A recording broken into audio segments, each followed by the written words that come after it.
భక్తులందరికీ నమస్కారం అండి. శివతాండవ ఛానల్‌కి స్వాగతం అండి. ఆ శివయ్య ఆశీస్సులు, ఆ తల్లి ఆశీస్సులు ప్రతి ఒక్కరిపై ఉండాలని నేను కోరుకుంటున్నాను ఫ్రెండ్స్. ఇక ఈరోజు దుర్గమ్మ మన కోసం ఒక మంచి సందేశంతో మన ముందుకైతే తీసుకువచ్చారండి. ఆ సందేశం ఏమిటంటే, ఈ వీడియో మీరు ఫస్ట్ టైం చూస్తుంటే ప్లీజ్ లైక్ చేయండి, షేర్ చేయండి, సబ్స్క్రైబ్ చేయండి ఫ్రెండ్స్. దుర్గమ్మ ఈరోజు మనకు అందించే సందేశంలో, బిడ్డా, నువ్వు ఎదురు చూస్తున్నటువంటి నీ నిజమైనటువంటి ప్రేమ ఫలించబోతుందమ్మా. నీ జీవితంలోకి నీ బంధం తిరిగి రాబోతుంది. అది కూడా ఈరోజు ఈ సందేశం ద్వారా నువ్వు ఒకటి చక్కగా నీ జీవితంలోకి ఒక బంధం తిరిగి రాబోతుంది. అది నువ్వు నిజం తెలుసుకోబోతున్నావు. తప్పకుండా నీ జీవితంలోకి మునుపెన్నడూ లేనటువంటి సంతోషం అలాగే నువ్వు ఎదురు చూడబోతున్నావు బిడ్డ. కాబట్టి ఈరోజు నా మాటల్ని వినగలుగుతూ ఉన్నావు అంటే నీ కళ్ళల్లో కన్నీళ్ళు అపూర్ణంగా అంటే సంపూర్ణంగా కాకుండా చాలా రోజుల నుంచి బాధపడుతూ ఉన్నావు. నీ చెవులకు యాదృచ్ఛికంగా ఈరోజు ఈ వీడియో అయితే రాలేదు. స్వయంగా నేనే నిన్ను ఎంచుకున్నానమ్మా. నీ కోసం ఒక సంకేతం ఇవ్వడానికే నేనే స్వయంగా నీ ముందుకు రాబోతున్నాను. ఈ సంకేతాన్ని కనుమరుగు చేస్తే నీ మొత్తం భవిష్యత్తు కూడా అనేది అంధకారంలో మారిపోతుంది. జాగ్రత్తగా విను. ఇవి సామాన్యమైనటువంటి మాటలైతే కావు. ఈరోజు నువ్వు చీకటి గదిలో ఒంటరిగా ఉన్నావు కదా, ఆ అరుపులకి ఇదే నా దివ్యమైనటువంటి సందేశం అమ్మా.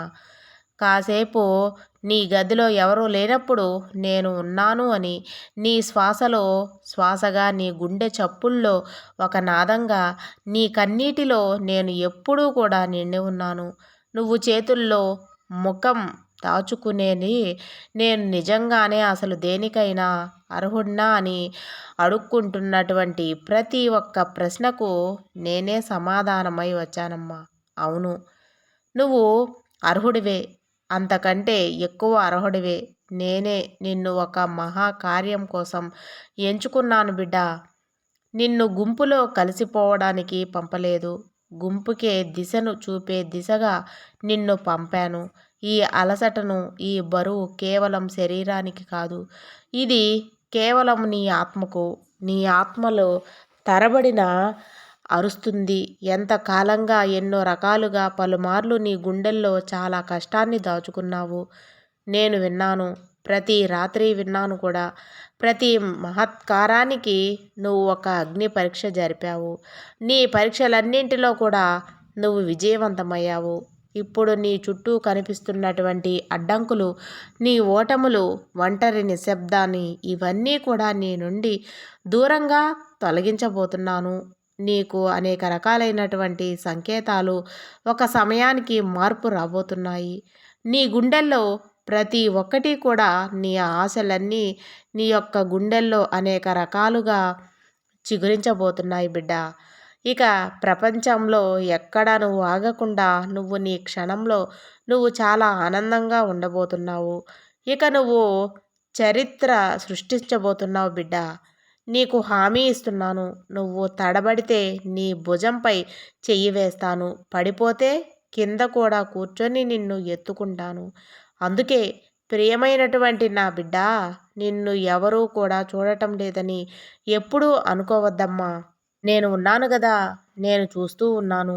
ప్రతి కన్నీటి బొట్టుకు, ప్రతి విశ్వాసం, ప్రతి ఒక్క అనేక రకాలైనటువంటి రక్తోపగాయాన్ని నేను చూశాను. ఇక ఆ క్షణం తప్పకుండా మంచి క్షణం అనేది ఆవిర్భవించబోతుంది.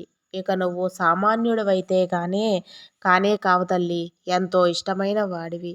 నాకెంతో నా తేజస్సుకు దీప శిఖరానివి. నువ్వు చాలా తొందరలోనే నీకు అన్ని రకాలైనటువంటి మార్పులన్నీ ఖచ్చితంగా ఒక మంచి బంధం అయితే నీ జీవితంలోకి రాబోతుంది. అది మోసంలా కనిపిస్తుంది. నీకు సులభంగా అనేక రకాలైనటువంటి నీ జీవితంలో అనిపించవచ్చు. కానీ ఈ రోజున అదే నిజమైనటువంటి గొప్ప జీవితము నేను నీ కోసమై సృష్టించబోతున్నాను. బ్రహ్మాండానికి ద్వారం. నువ్వు దాన్ని గుర్తించేంత వరకు కూడా ఆ మార్గం నిన్ను నీకు కాస్త కష్టంగా అనిపిస్తుంది. నిన్ను కోరుకుంటూ ఉన్నది. నిన్ను తప్పకుండా బంధం తీసుకెళ్తుంది. కానీ చివరికి నువ్వు ఆ బంధానికి వేసేటువంటి ప్రతి అడుగుకు కాస్త కఠినంగా ఉంటుంది. అసలు ఎందుకు ఇంత జీవితాన్ని భగవంతుడు ఇచ్చాడు అని, ఇంత కఠినంగా ఎందుకు ఇచ్చాడు?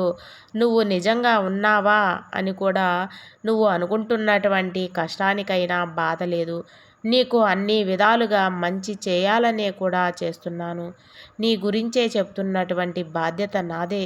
పోరాటాలు, నీ గాయాలు, నీ యొక్క పైన కలలు అవన్నీ కూడా నేను నా యొక్క దివ్యమైనటువంటి నాటకంలో భాగాలే. ఇవి నీలో ఇతరులు లేనటువంటి గొప్ప సాహసం. తయారవ్వాలి. ఆగిపోతే ఎలా చెప్పు? నువ్వు ఆగిపోతే జీవితాన్ని కూడా కొనసాగించలేవు కదా! చూడు బిడ్డా, మళ్ళీ మళ్ళీ రానటువంటి నీ జీవితంలో బోలెడు వస్తాయి. ఎందుకంటే ఇప్పటి వరకు జరిగిపోయినవి ఏదో జరిగిపోయింది. కానీ గతంలో చూసినటువంటి గొప్ప సంతోషాన్ని నీకు ఇవ్వబోతున్నానమ్మా. అలాగే నీకు ఏమీ మరలా రావని చెప్పి అనుకోకు. నీలో ఒక జ్వాలను విడిచిపెట్టబోతున్నాను. ఆ జ్వాల నిన్ను ఆరిపోదు. ఆ జ్వాల నీకు ఒక దిశగా మారుస్తుంది. లేచి ఈ రోజు నుండే చక్కగా ఆనందంగా ఉండు. నువ్వు నడిస్తే పర్వతాలు వంగుతాయి, సముద్రాలు దారిస్తాయి తల్లి. ఆనందంగా ఉండమ్మా. నీ వైపుకు విజృంభిస్తుంది ప్రపంచం. నీ యాత్రను చూసి ఆశ్చర్యంతో నోరు మూసుకుంటుంది బిడ్డ. ఈరోజు అప్పుడు నేను నీకు తప్పకుండా నీ ముందుకు వచ్చి గర్వంగా నిలబడతాను. ఇంతను ఎలా ఎంచుకున్నటువంటి గొప్ప భక్తురాలా అని ఇక్కడ నువ్వు లేచినప్పుడు కేవలం అంటే కేవలం